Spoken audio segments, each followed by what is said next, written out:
तो Priyanka Gandhi press conference कर रही हैं। यूपी विधानसभा चुनाव बेहद करीब है, ऐसे में सभी पार्टियों ने तैयारियां पूरी कर ली हैं, मोर्चा खोल दिया है, शंखनाद अमूमन हो चुका है। ऐसे में प्रियंका का क्या कुछ आज दाव नजर आता है, क्योंकि कुछ बड़े ऐलान यहां पर हो सकते हैं। नजरें इसी पर टिकी हुई हैं कि आखिर क्या कुछ आज प्रियंका गांधी की तरफ से ऐलान किया जा सकता है। बस कुछ ही देर में प्रेस कॉन्फ्रेंस यहां पर उत्तर प्रदेश करती हुई नजर आएंगी प्रियंका गांधी वाड्रा। प्रांगण में आज आयोजित इस प्रेस वार्ता में मैं आप सभी साथियों का स्वागत करती हूं। अब मैं सुप्रिया श्रीनेत जी, जो हमारी नेशनल स्पोक्सपर्सन हैं, मैं उनसे अनुरोध करूंगी कि वो इस प्रेस कॉन्फ्रेंस को ओपन करें। मैं आदरणीय प्रियंका गांधी जी का और मंच पे बैठे हमारे सभी वरिष्ठ कांग्रेस के नेताओं का भी बहुत बहुत अभिनंदन करती हूँ। धन्यवाद। बहुत बहुत धन्यवाद।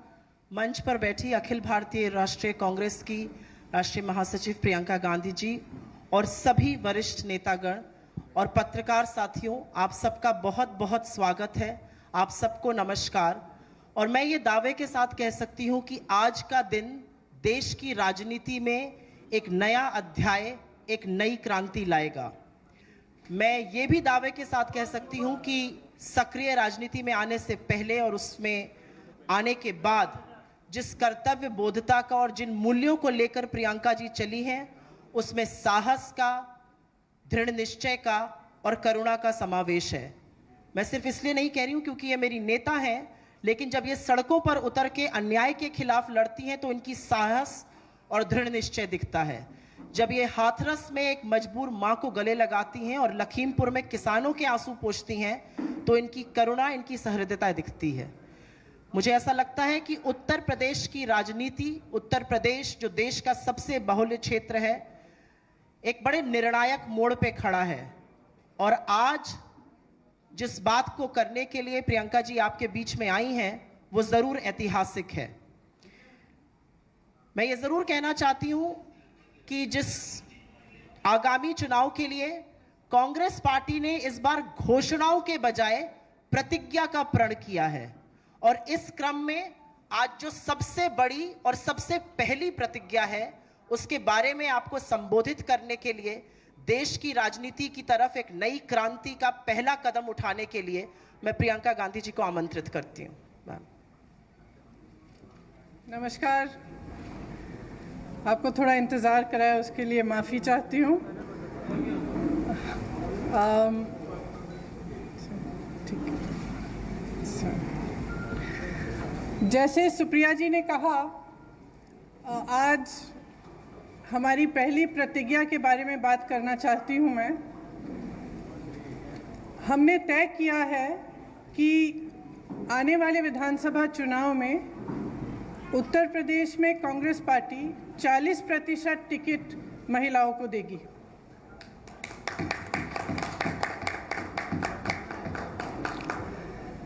हमारी प्रतिज्ञा है कि महिलाएं उत्तर प्रदेश की राजनीति में पूरी तरह से भागीदार होंगी। ये फैसला हमने किस लिए किया? जब मैं 2019 के चुनाव में उत्तर प्रदेश प्रचार के लिए आई थी, तो इलाहाबाद यूनिवर्सिटी की कुछ लड़कियां मेरे से मिली और उन्होंने मुझे बताया कि किस तरह से यूनिवर्सिटी के नियम कानून, हॉस्टल के नियम कानून उनके लिए अलग थे और पुरुषों के लिए अलग। ये निर्णय उनके लिए लिया है। ये निर्णय मैंने उस महिला के लिए लिया है जिसने गंगा यात्रा के दौरान मेरी नाव को वापस तट पर बुला के कहा कि मेरे गांव में पाठशाला नहीं है, मैं अपने बच्चों को पढ़ाना चाहती हूँ।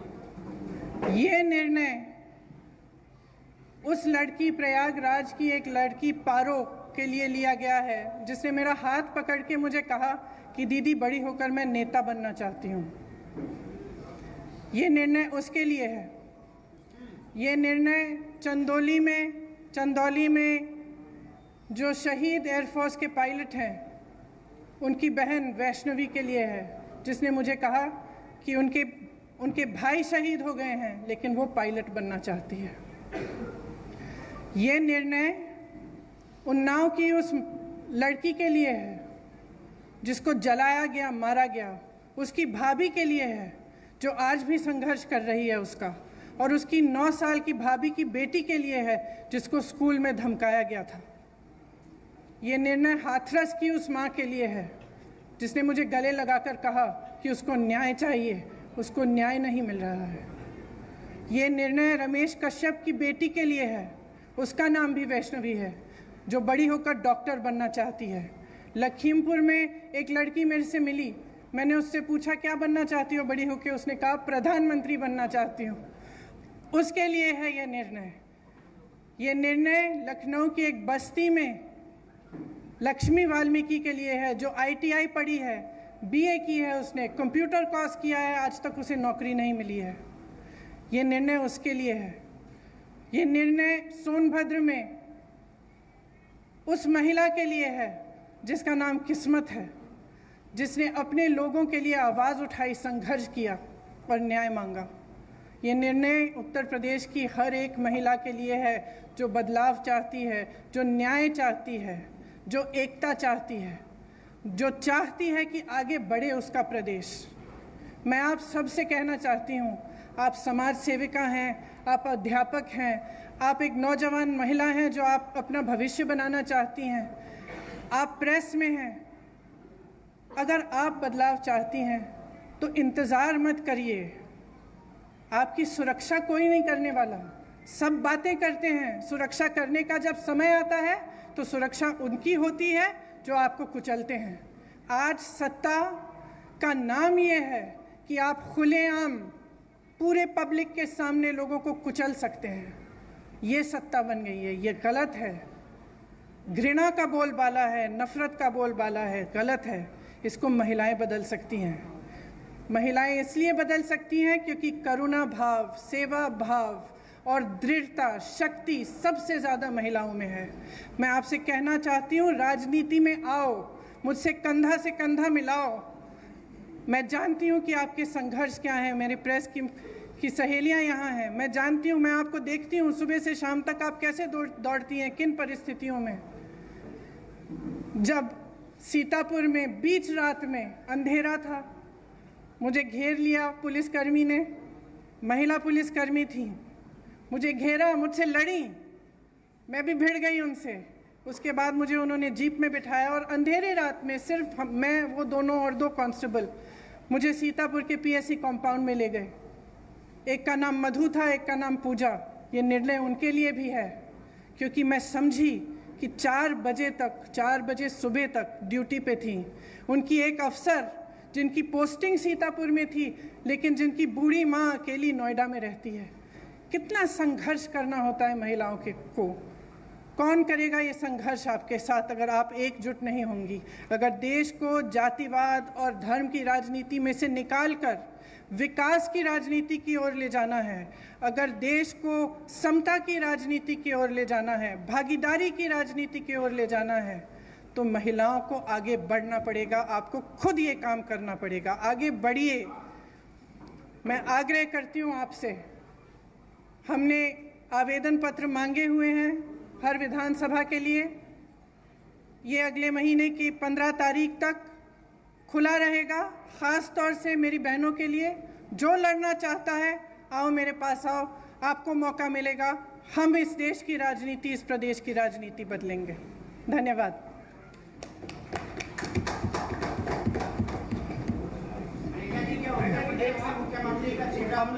हम लोग सवाल लेंगे। इसको थोड़ा सा सुनिश्चित तरीके से कर लेने दीजिए। कुछ सवाल लेते हैं। मैं पहले प्रिंट इलेक्ट्रॉनिक मीडिया से शुरुआत करूंगी, आपके पास मैं जरूर आऊंगी। प्रांशु जी, आपका सवाल।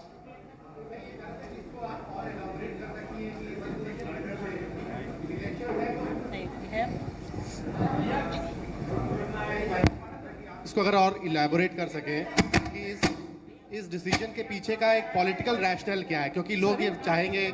सुनाई नहीं दे रहा। थोड़ा सा शांत रह जाइए, आपके कोलीग को सवाल। मैं ये पूछ रहा था कि इसको आप थोड़ा सा अगर और इलैबोरेट कर सके कि इसके पीछे का रैशनल क्या है, क्योंकि लोग ये कहेंगे कि चुनाव का सीजन है और आप इतना बड़ा एक गैम्बिट ले रही हैं कि आप कह रही हैं 40% टिकट, जो कि लगभग 100 टिकट से ज़्यादा होगा, आप महिलाओं को मेरी देंगे। बस चलती तो 50 करती। तो इसके पीछे का रैशनल क्या है? दूसरा, क्या आपको लगता है कि ये जो प्रोसेस है अभी टिकट देने का और उसके बाद आपकी पार्टी के अंदर जो ओवरऑल एक नेशनल लेवल पे यूपी के बियॉन्ड भी महिलाओं का जो रिप्रेजेंटेशन है, क्या उसको बढ़ाने के पीछे का थॉट प्रोसेस देखिए, ओरिजिनेट यहाँ पे बढ़ेगा तो नेशनली भी बढ़ेगा। मैं यूपी की इंचार्ज हूँ, यहाँ का निर्णय हम लोगों ने लिया है, सबकी सहमति के साथ लिया है। इसके पीछे जैसे मैंने कहा, मुख्य सोच ये है कि जो महिला है वो एकजुट होकर एक फोर्स नहीं बन रही है, उसको भी जातियों में, धर्मों में बांटा जा रहा है। राजनीतिक पार्टियां सोचती हैं कि एक गैस सिलेंडर देके 2000 रुपए देके खुश कर देंगे, लेकिन जो महिला का संघर्ष है वो एक बहुत लंबा और बहुत गहरा संघर्ष है। अगर हम समझेंगे नहीं कि हमें एकजुट होकर ये संघर्ष करना है, तब तक हमारे समाज में, हमारे देश में, हमारी राजनीति में बदलाव नहीं आ सकता है। तो सोच ये है कि हमें जाति से ऊपर उठकर, धर्म से ऊपर उठकर, जो प्रदेश हैं, देश हैं, एक तरह से हम महिला हैं, वो सबसे बड़ी चीज़ है हमारे लिए। हम एक दूसरे के संघर्ष समझें। जब हम देखें कि एक महिला लड़ रही है तो हमारे मन में ये नहीं आए कि अच्छा ये तो ऐसी महिला है या वैसी महिला है। हमारे मन में ये आए कि ये महिला है, मेरी बहन है, मुझे इसके साथ खड़ा होना चाहिए, मुझे इसके साथ लड़ना चाहिए। ये भावना है इसके पीछे। जैनेन्द्र जी एबीपी, उनका हाथ उठा हुआ है। मैं आप सबके पास आऊंगी, थोड़ा सा धैर्य रख लीजिए।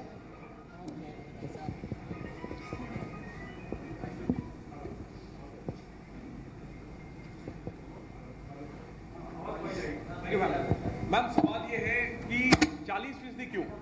मतलब 33% रिजर्वेशन की चर्चा होती है, आधी आबादी है तो 50% हो सकता था, 40 क्यों? और एक सप्लीमेंट्री में ये भी पूछना चाहता हूँ कि वो सवाल आ गया कि राष्ट्रीय स्तर पर ये होगा या नहीं। जनरली हम देखते हैं कि महिलाओं की भागीदारी के नाम पर नेता अपनी पत्नियों को, अपने परिवार की महिलाओं को आगे कर देते हैं, तो ये ना हो, इसके लिए आपने सोचा है, क्या कदम उठाएंगे? Thank you. देखिए, आपने दो सवाल किए। सबसे पहले 40 क्यों नहीं? क्यों नहीं? शुरुआत है, 40 से शुरू करेंगे। अब मैंने कहा अगर मेरा बस चलता तो 50 होता, तो लेकिन सबकी सहमति के साथ 40 तय किया है। अगले चुनाव में 50 भी हो सकता है। सबसे पहला ये। दूसरा, देखिए, ये सच है कि कई बार लोग अपनी पत्नियों को, बेटियों को चुनाव लड़वा लेते हैं, लेकिन इसमें कोई इतनी बड़ी बुराई नहीं है। लड़ लेती हैं, उसके बाद सक्षम हो जाती हैं।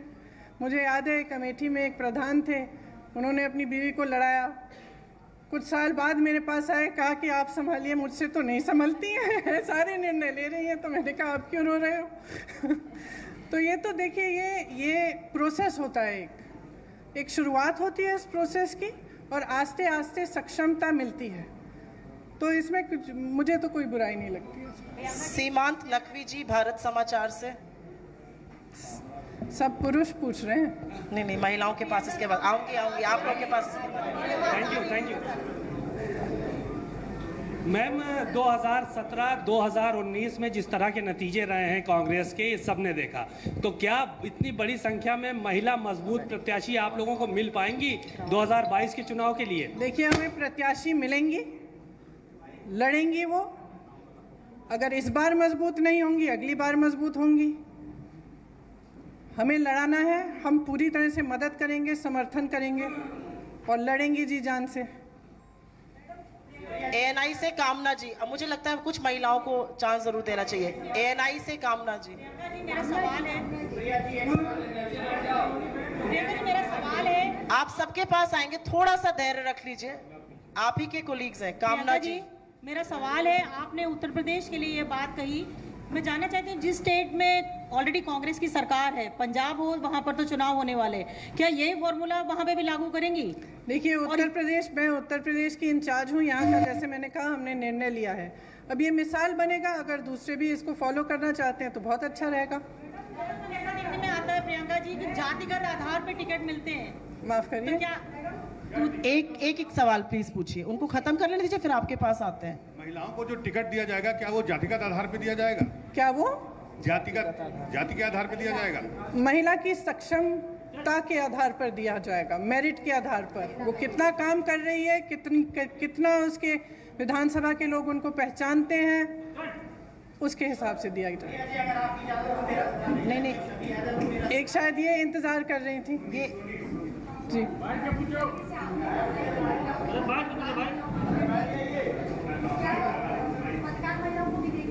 क्यों नहीं, आपको लड़ना है तो लड़िए। वो पीछे सवाल पूछ रहे हैं, उसके बाद आपके पास आते हैं। एक मिनट,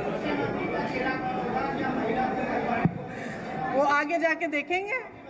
क्यों? मैं जब बताऊंगी, जब बताना चाहती हूँ। 1 मिनट रुक जाइए सर। हाँ, आप पूछिए मैडम। लखीमपुर वाला भी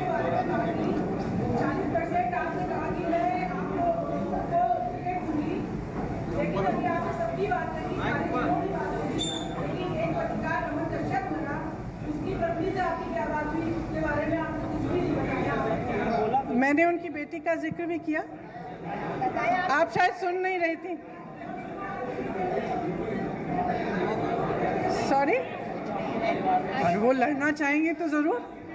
1 मिनट रुक जाइए। उन्होंने जिक्र किया, शायद आपने सुना नहीं, उन्होंने उनकी बेटी के बारे में क्या बातचीत हुई उसका पूरा जिक्र किया। सिद्धार्थ कलहंस जी बिजनेस स्टैंडर्ड से यहाँ पे है। 2 मिनट बैठ जाइए, अभी वो पूछ रहे हैं, उनके हाथ में माइक है।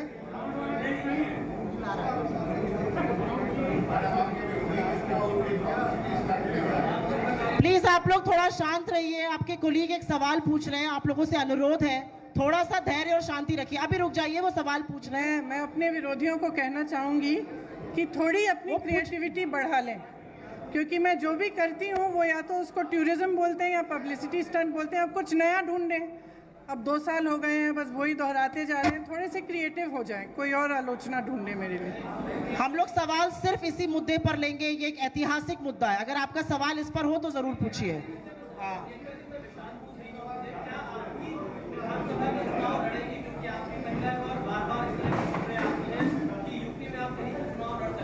ये निर्णय मैंने अभी लिया नहीं है, अभी कुछ टाइम है चुनाव के लिए, मैं ले लूंगी। हाँ, इस पे सोच के मैं निर्णय लूंगी कि लड़ना है कि नहीं। रोहित जी, नवभारत टाइम से रोहित जी।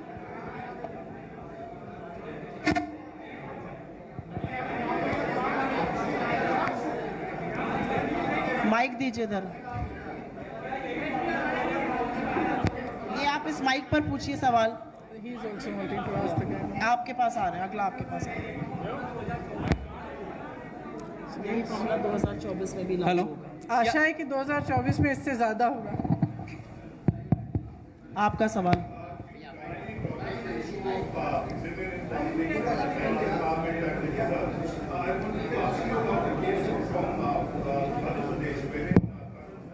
Hello. We are restricting, I'm sorry, but we are restricting questions only to this issue.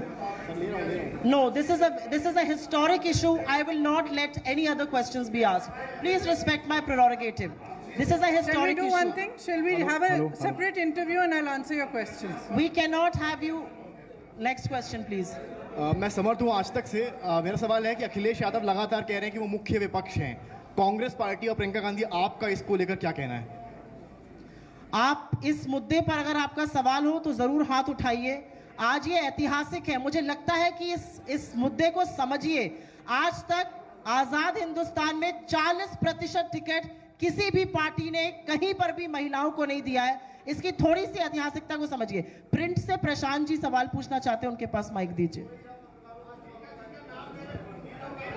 आपके पास भी आएंगे। मैं कहीं जा नहीं रही हूँ, अभी तो पत्रकारिता चल रही है ना। प्रियंका जी, आपने तो सवाल पूछा। मेरा सवाल ये है कि सुनिए, मैं कहीं जा नहीं रही हूँ, मैं यहीं हूँ। आप पूछ लीजिए इसके बाद। प्रियंका जी, सवाल ये है कि कांग्रेस में कैंडिडेट्स का सिलेक्शन और कैंडिडेट्स की एप्लीकेशन पिछले 2 महीने से लिए जा रहे हैं, लगभग 1.5-2 महीना हो गया, लेकिन फैसला आज आप ये करते हैं कि 40% टिकट आप महिलाओं को देंगी। तो क्या जो जितने भी कैंडिडेट्स ने अभी अप्लाई किया, क्या उनमें से कोई जेन्युइन नहीं थे तो 40% का फैसला करना पड़ा, या नतीजों को ध्यान में रखते हुए, क्योंकि कांग्रेस का गठबंधन भी अभी क्लियर नहीं है किसी के साथ होगा या नहीं होगा, या जो भी पहले के नतीजे रहे हैं, या उनको देखते हुए ये फैसला लेना पड़ा कि 40% टिकट? देखिए, ये लेना पड़ा नहीं है, ये फैसला मैंने आपको समझाया किस लिए लिया। मैंने इससे पहले काफ़ी इलेबोरेट किया कि क्यों लिया गया है ये फैसला। ये फैसला महिलाओं के सशक्तिकरण के लिए है, इसके पीछे और कोई छुपा राज नहीं है। यहाँ से कुछ सवाल थे, अगर इस मुद्दे पर हो तो आप जरूर पूछिए। इस मुद्दे पर है,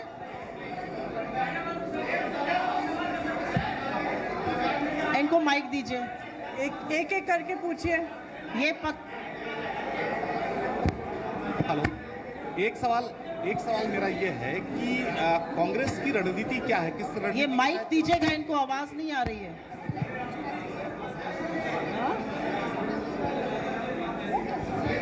आने वाले चुनाव में बड़ी चुनौती है कांग्रेस के सामने।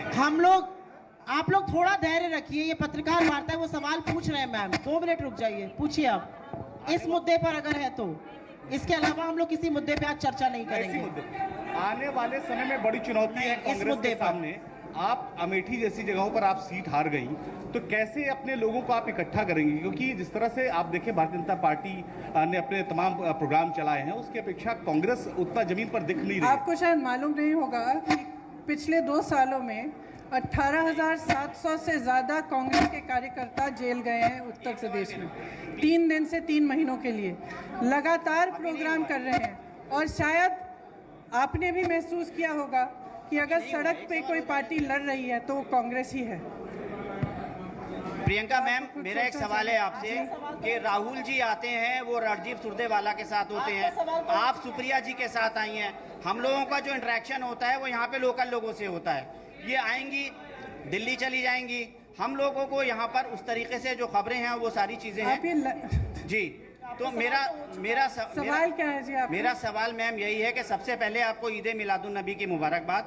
आज ईद मिलादुन नबी है, और मेरा सवाल आपसे वही है कि कांग्रेस क्या मुख्यमंत्री का फेस देकर चुनाव लड़ेगी या विदाउट सीएम कैंडिडेट? मैंने उस सवाल का अभी जवाब दिया, इस पे अभी निर्णय नहीं हुआ है, जब होगा आपको पता चल जाएगा। आपका 2 बार सवाल का जवाब दे चुकी हूँ।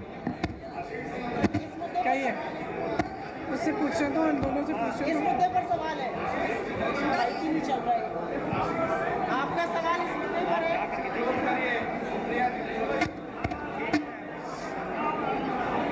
माइक दे दीजिए ना पीछे।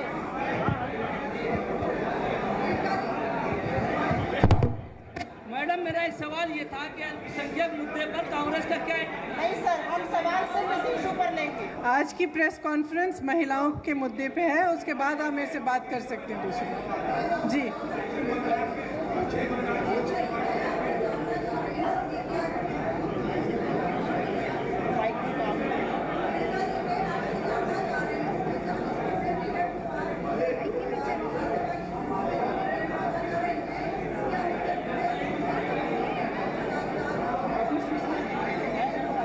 सुनाई नहीं दे रहा।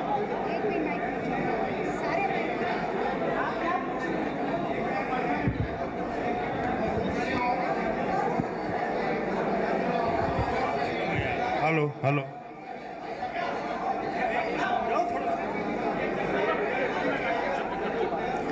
देने की पूरी कोशिश करेंगे हम। अंतिम 2 सवाल लेंगे आप प्लीज। उधर से काफी समय से इंतजार कर रहे हैं।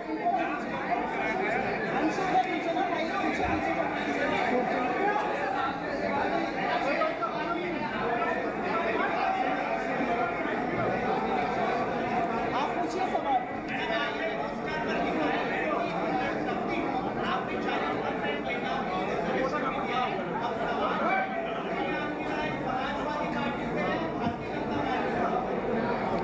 मेरी लड़ाई एक नए तरह की राजनीति को बनाने के लिए है। मैं उन लोगों के लिए लड़ रही हूं जो अपनी आवाज़ उठा नहीं पा रहे हैं आज के उत्तर प्रदेश में। आज के उत्तर प्रदेश में कोई अपनी आवाज़ उठा नहीं सकता, कुचला जाता है, चाहे वो महिला हो, दलित हो। जहाँ जहाँ पे भी मैं गई हूँ मैंने यही देखा है कि जो पीड़ा में है, आवाज़ उठा नहीं पा रहा है, लड़ नहीं पा रहा है, उसको कुचला जा रहा है, तो मैं उसके लिए लड़ रही हूँ। और मेरी राजनीति सिर्फ इसलिए है कि यहाँ पे बदलाव आए, कि कुछ आशा, कुछ उम्मीद जागे कि उत्तर प्रदेश आगे बढ़ सकता है। एक ऐसी राजनीति बन सकती है इस प्रदेश में जिसमें करुणा का भाव हो, सेवा का भाव हो, सिर्फ मारने, कुचलने और सत्ता का दुरुपयोग करने का नहीं। ये मेरा प्रयास है।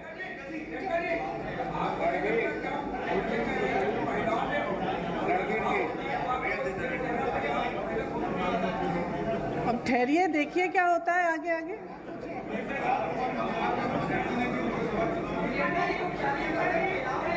ऐसे मत करिए, एक सवाल पूछ दीजिए, एक सवाल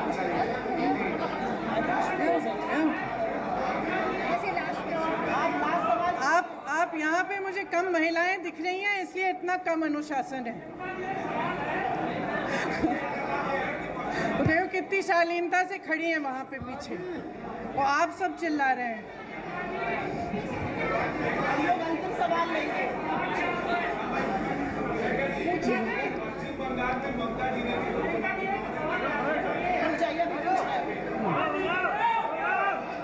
मुझे मालूम नहीं था, अगर उन्होंने किया तो बहुत बढ़िया। धन्यवाद।